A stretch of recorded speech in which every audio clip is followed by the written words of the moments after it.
धन्यवाद अध्यक्ष महोदय जी, आपने मुझे इस विषय पर बोलने का मौका दिया। कुछ दिनों पहले हम राम मनोहर लोहिया अस्पताल गए थे। पुलिस लाठीचार्ज में घायल दिल्ली की उस छात्र की स्थिति जानने के लिए जो आईसीयू में अपनी जिंदगी की सबसे बड़ी लड़ाई लड़ रही है। हमसे कुछ ही समय पहले आदरणीय स्वास्थ्य मंत्री जी श्री जेपी नड्डा वहां गए थे और उनसे कुछ समय पहले अन्य नेता भी गए। जब तक हम वहां पहुंचे, उस लड़की की मां नेताओं के आने जाने से गुस्से में थी। सुन लीजिए, सुनिए, किसी की पीड़ा का मजाक नहीं उड़ाते। कोई भी हो, किसी की पीड़ा का मजाक नहीं उड़ाते।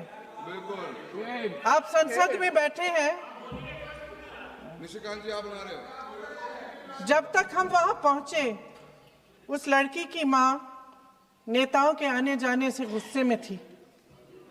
किस लिए आए हो? उसने आईसीयू के दरवाजे के बाहर खड़े होकर हमें पूछा। हमारे सामने कांपते हुए हाथ जोड़े कहने लगी कि धन्यवाद आप आए हैं, ठीक है, मगर मुझे किसी से नहीं मिलना, मुझे किसी से बात नहीं करनी।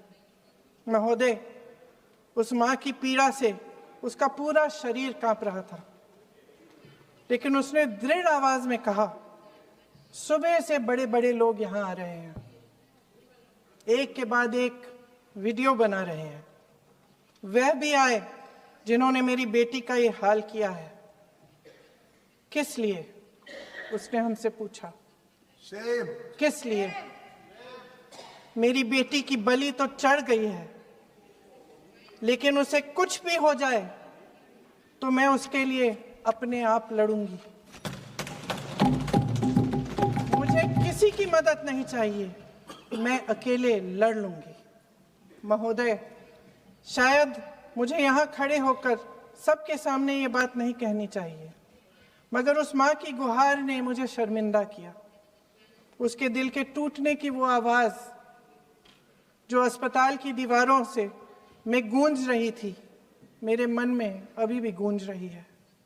इसलिए उस माँ की इजाजत लिए बिना मैं आपके द्वारा आदरणीय प्रधानमंत्री महोदय जी और आदरणीय गृह मंत्री महोदय जी से पूछना चाहती हूँ कि क्या जरूरत थी एक मासूम बच्ची पर इस तरह दमन करने की? क्या जरूरत थी उन छात्रों पर आंसू गैस चलवाने की, उन पर लाठियां बरसाने की, उन पर वाटर कैनन्स चलवाने की? क्या जरूरत थी उन नौजवान लड़कियों को जलील करते हुए उनके कपड़े फाड़ने की, उनको बेरहमी से गंदी तरह पिटवाने की? देश के युवाओं पर पैलेट गन्स और AK-47 चलवाने की क्या आवश्यकता थी? क्या वे आतंकवादी थे? क्या आतंकवादी हैं? टेररिस्ट हैं? हाँ, कांग्रेस बोल रही है। हाँ, कांग्रेस बोल रही है। जवाब दीजिए, जवाब दीजिए। कांग्रेस बोल रही है, जवाब मांग रही है, जवाब दीजिए।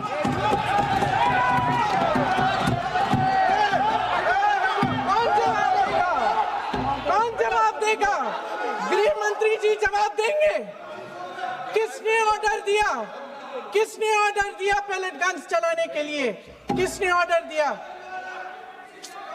आपके माध्यम से मैं पूछती हूं अध्यक्ष महोदय, किसने ऑर्डर दिया? प्रधानमंत्री जी ने दिया? गृह मंत्री जी ने दिया? जवाब देंगे? पूरा देश पूछ रहा है, सिर्फ कांग्रेस पार्टी नहीं पूछ रही है, पूरा देश पूछ रहा है। अध्यक्ष महोदय, देश के माता पिता पूछ रहे हैं, छात्र पूछ रहे हैं, अध्यापक पूछ रहे हैं, पूरा देश आज ये पूछ रहा है।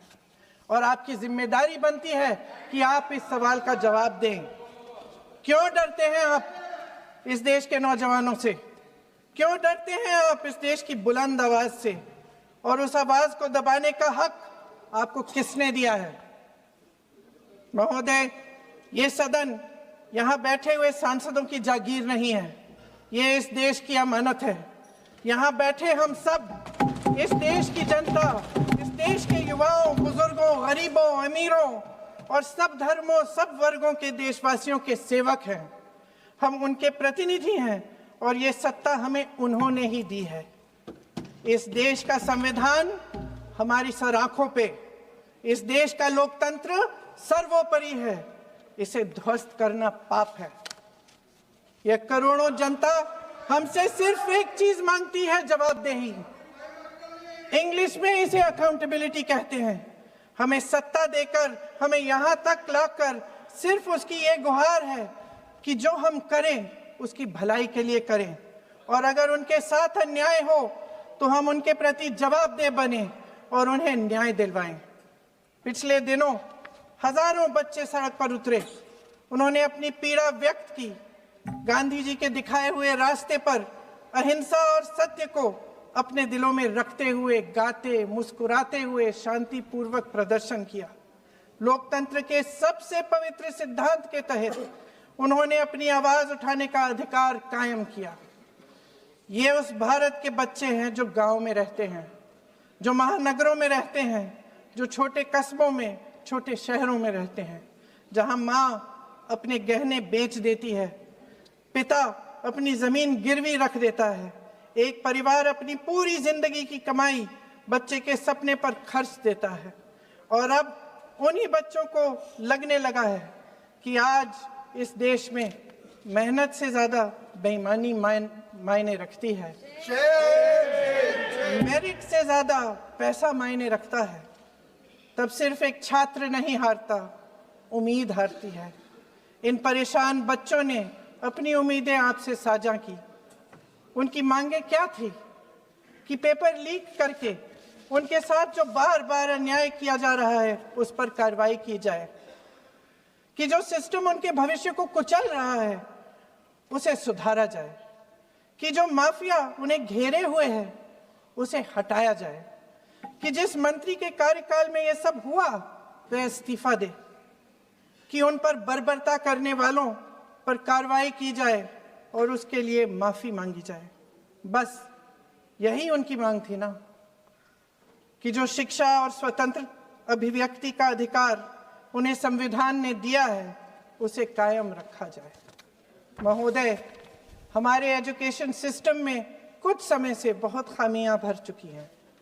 बच्चों पे जो प्रेशर डाला जाता है उसकी वजह से सैकड़ों बच्चों ने आत्महत्या कर डाली है। उससे भी ज्यादा बच्चे डिप्रेशन में डूब रहे हैं।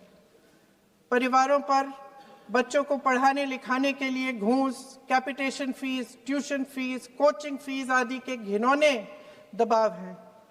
लोन लेने पड़ते हैं, सामान बेचना पड़ता है और उसके बावजूद कोई गारंटी नहीं कि उनके बच्चों के भविष्य मजबूत बन पाएंगे, क्योंकि बेरोजगारी चरम पे है।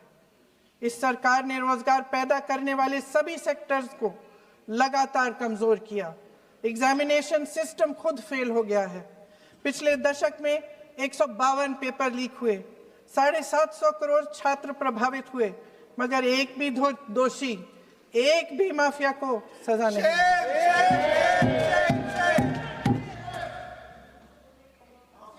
हमारे एजुकेशन में आरएसएस के प्रचारकों को भर भर कर उसे खोखला बना दिया है। जबरदस्ती एनटीए बनवाकर सिस्टम का केंद्रीकरण करके उसे और भी उलझा दिया। देश के कुल बजट में, हाँ जी जबरदस्ती, आपने अभी अभी सुना तमिलनाडु के हमारे साथी क्या कह रहे थे। देश के कुल बजट में एजुकेशन बजट की हिस्सेदारी हर साल बढ़ाने की बजाय घटती जा रही है। 1.4 लाख करोड़ रुपया का पूरा बजट एजुकेशन बजट है और 1.32 लाख करोड़ सिर्फ नीट देने वाले 22 लाख बच्चों के परिवारों से हर साल खींचा जाता है। एक और शर्मनाक आंकड़ा भी है। 1.4 लाख करोड़ रुपया हमारा पूरा एजुकेशन बजट और 16 लाख करोड़ रुपए जो मौजूदा सरकार ने बड़े उद्योगपतियों के लोन माफ किए हैं। सोचिए कि इस सरकार की प्राथमिकताएं क्या है। सच ये है अध्यक्ष महोदय कि जिस तरह अस्पताल में उस छात्रा की मां का विश्वास पूरे सिस्टम से हट गया है, उसी तरह देश के युवाओं का भरोसा इस पूरे सिस्टम से टूट चुका है। और जब इस तरह देश के भविष्य हमारे युवा निराश होकर सरकार और सिस्टम से अपना भरोसा हटा देते हैं, तो उस भरोसे को फिर से बनाने के लिए सिस्टम के अंदर से जवाब नहीं ढूंढा जा सकता, उसके दायरे से बाहर निकलना पड़ता है, नए सिरे से ठोस प्रयास करने पड़ते हैं। अफसोस की बात यह है अध्यक्ष महोदय कि इतना हो जाने के बाद भी आदरणीय प्रधानमंत्री महोदय जी और उनके साथी इस सच्चाई को समझ नहीं पा रहे हैं। वे अभी भी ये सोच रहे हैं कि पीआर, नैरेटिव चेंज और पालतू मीडिया के सहारे एक बार फिर उनकी नैया पार हो जाएगी। परसों शिक्षा मंत्री जी ने शर्मनाक परिस्थितियों में अपना इस्तीफा दिया और कल यहीं मकर द्वार पर मेरे सत्ता पक्ष के सांसदों ने जिंदाबाद के नारे चिल्लाते हुए उनका संसद में ऐसे स्वागत किया जैसे मानो कोई सुपरस्टार पहुंच गए हैं। विडंबना देखिए महोदय, जब भूतपूर्व शिक्षा मंत्री को मुकुट पहनाया जा रहा था, स्वागत हो रहा था उनका, तब महाराष्ट्र में एक परिवार पेपर लीक पीड़ित अपनी बेटी की आत्महत्या का शोक मना रहा था। आपकी सरकार ने देश के करोड़ों छात्रों को क्या संदेश दिया? आपको किस बात का गौरव है, किस बात का अभिमान है? ये कौन सा अहंकार है? जहां आंखों में शर्म होनी चाहिए, वहां बेशर्मी और स्वागत के नगाड़े बजाए जा रहे हैं। एक तरफ मातम है, दुख है, यहां फूल माला डाल रहे हैं। कोई आप पर कैसे यकीन करे? प्रधानमंत्री महोदय जी ने नया शिक्षा मंत्री चुना, एक ऐसे व्यक्ति को इस पद पर आसीन किया जिसने एक गर्भवती महिला के बलात्कारियों की रिहाई पर अपनी सहमति व्यक्त की, खुशी जताई। देश की करोड़ों लड़कियों को प्रधानमंत्री जी ने इससे क्या संदेश दिया? सर, अखबारों में है। अखबार में नहीं, मेरा कुछ भी बोल के चले जाते हैं क्या? अरे ये तो कैसा क्या है इनके पास? ऐसा ही कोई आरोप लगा दीजिएगा, कोई नियम कानून नहीं है।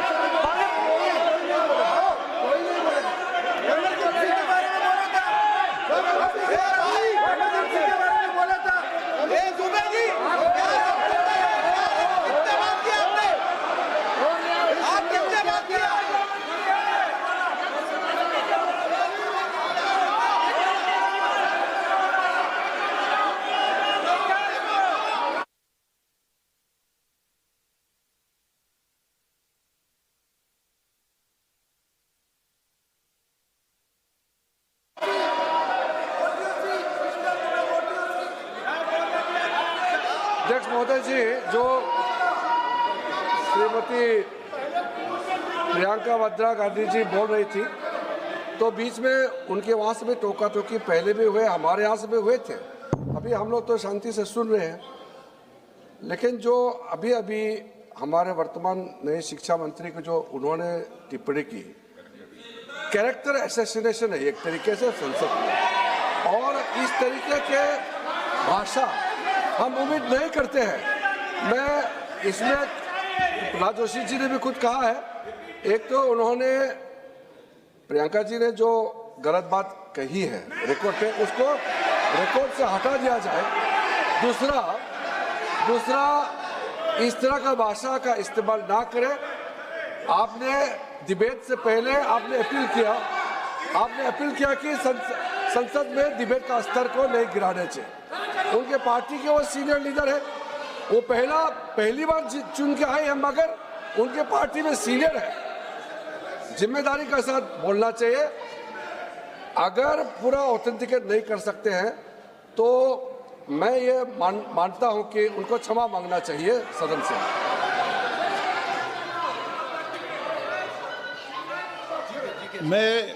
मेरा मत ये सदन के अंदर ये सदन सर्वोच्च लोकतांत्रिक संस्था का सदन है। इसका एक एक शब्द हमेशा रिकॉर्ड में रहता है। मैं माननीय सदस्य से आग्रह करूंगा कि बिना तथ्यों के हमें इस तरीके के सदन के पटल पर बात नहीं करनी चाहिए।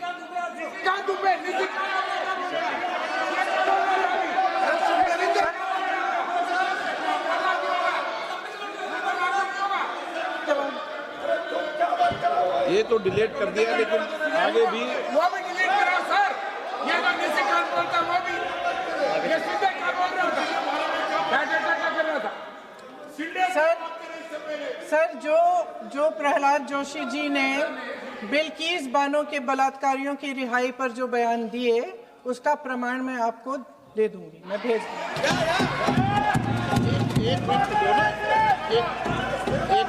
मैं ऑथेंटिकेट कर लूंगी।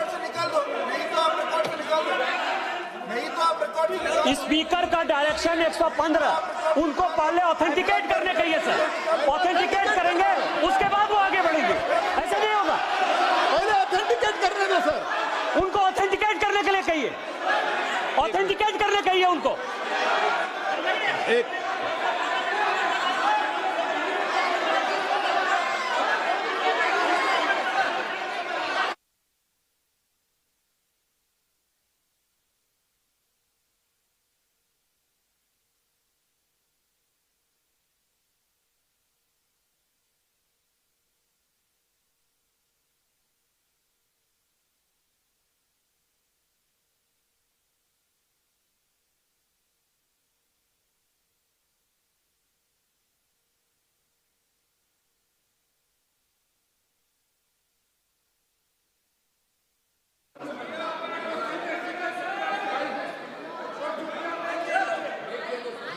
आप उनको बोलने दो, आप मत करो डिस्टर्ब। मैं एक विषय बता दूं, एक मिनट बताऊं। नियम 353 के अंदर फिर मैं एक बार स्पष्ट कर दूं, किसी भी सदस्य द्वारा किसी भी व्यक्ति के विरुद्ध मानहानि या अभियोगात्मक प्रकृति का कोई आरोप नहीं लगाया जाएगा जब तक कि सदस्य ने अध्यक्ष और संबंधित मंत्री को पर्याप्त अग्रिम सूचना नहीं दे दी हो। यह व्यवस्था है।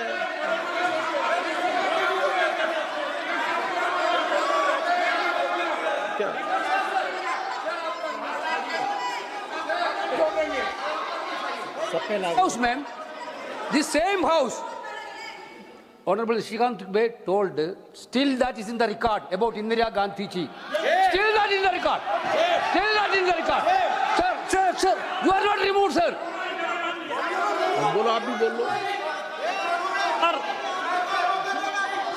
सर, केसी वेणुगोपाल जी ने जो नाम लिया है और मैं नेहरू जी के बारे में जो बात कहा है मैंने सर, मैं उस पर कायम हूं और मैं किताब जो है ऑथेंटिकेट करने के लिए तैयार हूं।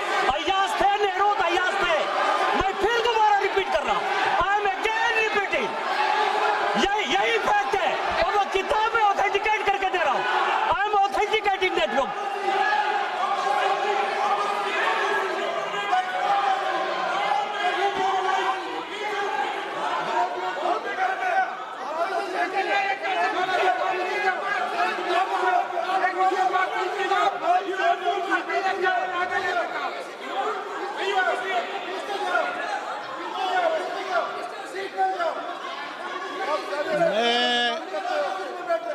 मैं जब आसन पर होता हूं, जो मैं व्यवस्था देता हूं, चाहे सत्ता पक्ष हो या प्रतिपक्ष हो, मैं समान व्यवस्था देता हूं। मैं जब आसन पर होता हूं,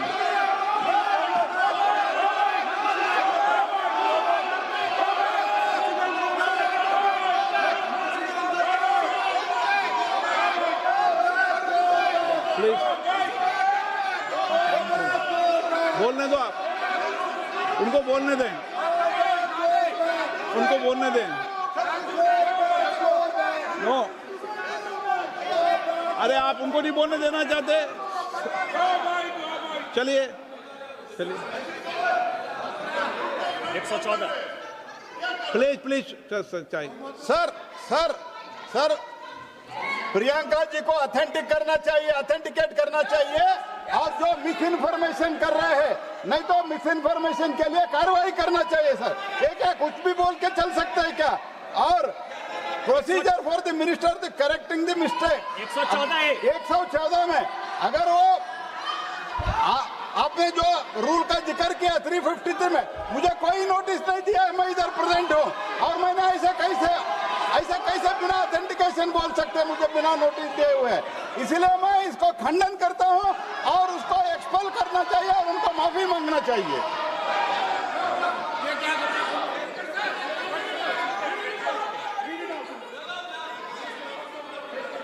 नहीं, ये चैप्टर आगे नहीं बढ़ेगा sir.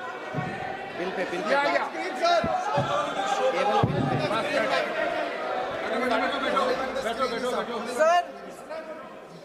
Sir here is a newspaper माननीय सदस्य, सर पूरा बुक ले गया आपने, बुक ले गया सकता है। Sir written by a respected माननीय journalist. सदस्य, I will authenticate using this, sir. आप माननीय सदस्य प्लीज इसको छोड़ दें।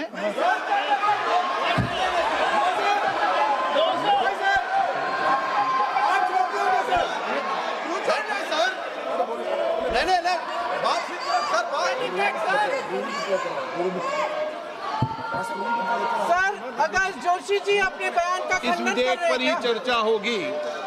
आप इस बयान का खंडन कर रहे हैं क्या नहीं, जोशी जी से माननीय पूछेगा। सदस्य, मैं आपसे फिर आग्रह कर रहा हूं, इस सदन में इस विधेयक पर ही चर्चा होगी। फिर भी नो, ये विधेयक का विषय नहीं है। आप नो, आप बोलो तो विधेयक पे बोलो, ये मेरी अपेक्षा आपसे। प्लीज सर, कभी- छोड़िए, ये रख दो। इस विषय को छोड़िए।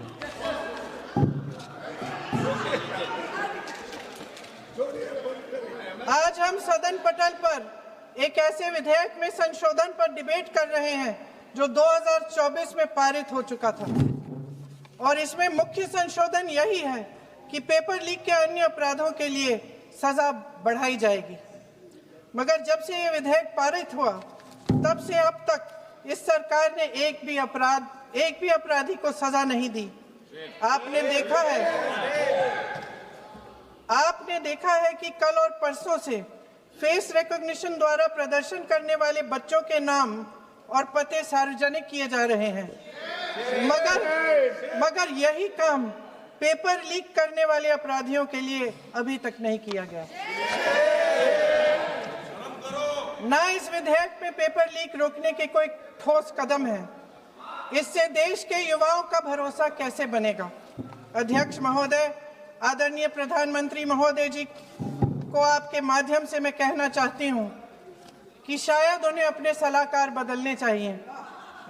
वे असलियत से एकदम टूट चुके हैं। नई कमेटियां बनाने से काम नहीं चलेगा। उनका अध्यक्ष चाहे कोई भी हो।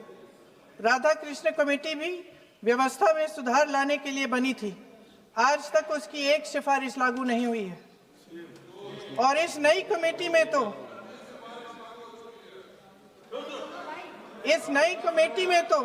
एक एक्स-आईबी चीफ,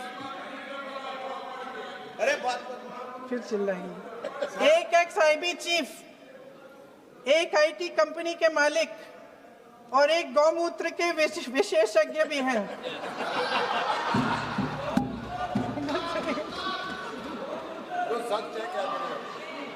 इन्हें शिक्षा के बारे में क्या पता जी?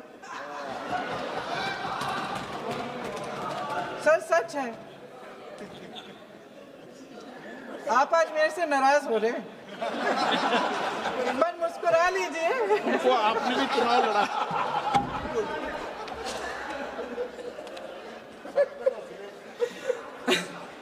सर फास्ट ट्रैक कोर्ट्स का रिकॉर्ड पहले से ही बहुत खराब है।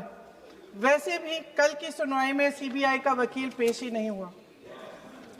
संसद में विपक्ष को दोषी ठहराने से, खोखले राजनीतिक खेल खेलने से काम नहीं चलेगा। आप जेन जी का भरोसा वापस जीतना चाहते हैं तो नए एंगल से अपने फोन से नए वीडियो बनाने से नहीं होगा।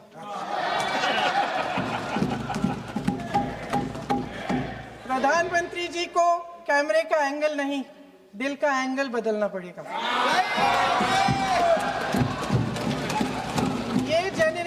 जागरूक है, समझता है, झूठ पहचानने की उसकी अपार क्षमता है। इनका दिल और दिमाग जीतने के लिए आपको सच्चाई पर उतरना पड़ेगा। आपके शासन के चलते इस नौजवान पीढ़ी के साथ घोर अन्याय हुआ है, बर्बरता हुई है। इस सच्चाई को स्वीकार करिए। अपनी जिम्मेदारी से पीछे हटने से काम नहीं चलेगा। आदरणीय प्रधानमंत्री महोदय जी, आपको जिम्मेदारी लेनी पड़ेगी, ठोस कदम उठाने पड़ेंगे। शिक्षा विशेषज्ञों को इकट्ठा कीजिए, छात्रों, अध्यापकों, सभी स्टेक होल्डर्स को साथ लेकर, अन्य विचारधाराओं के थॉट लीडर्स के साथ गहरी चर्चाएं करवाकर एक नई शिक्षा प्रणाली तैयार कीजिए।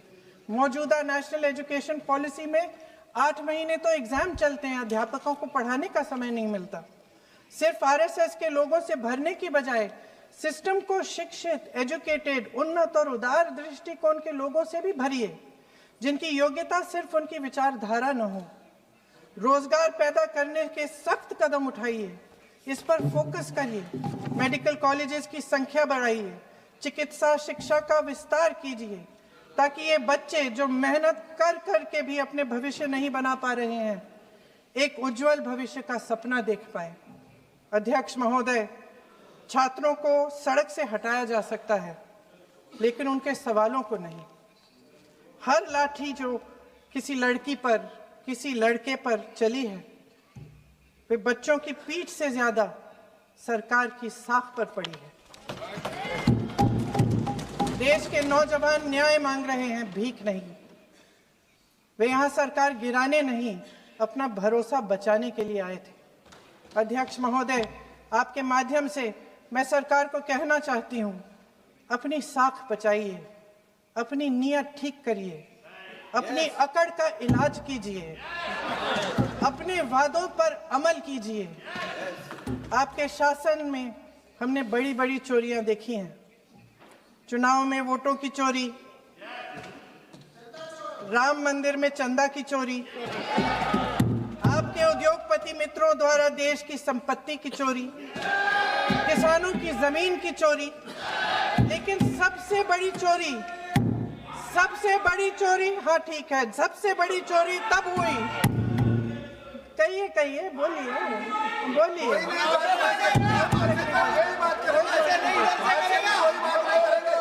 सुन लीजिए, शांति से सुन लीजिए, शांति से सुन लीजिए। आपको मौका मिलेगा, आप जितनी भी चोरियों की बात करना चाहते हैं आप कर लीजिए, अभी मेरा समय है। सबसे बड़ी चोरी तब हुई जब देश के नौजवानों के भविष्य, उनके सपने चुराए गए। भविष्य की चोरी, सपने की चोरी किसी भी चोरी से कहीं बड़ी होती है महोदय। अगर देश का युवा निराश हो जाए, अगर देश का युवा निराश हो गया, उसकी उम्मीद टूट गई, तो सबसे बड़ी हार भारत की हार होगी। और हम कांग्रेस और विपक्ष के लोग जान दे देंगे, मगर भारत की हार नहीं होने देंगे। जय हिंद। सर, अब तो मुस्कुरा लीजिए, भाषण खत्म।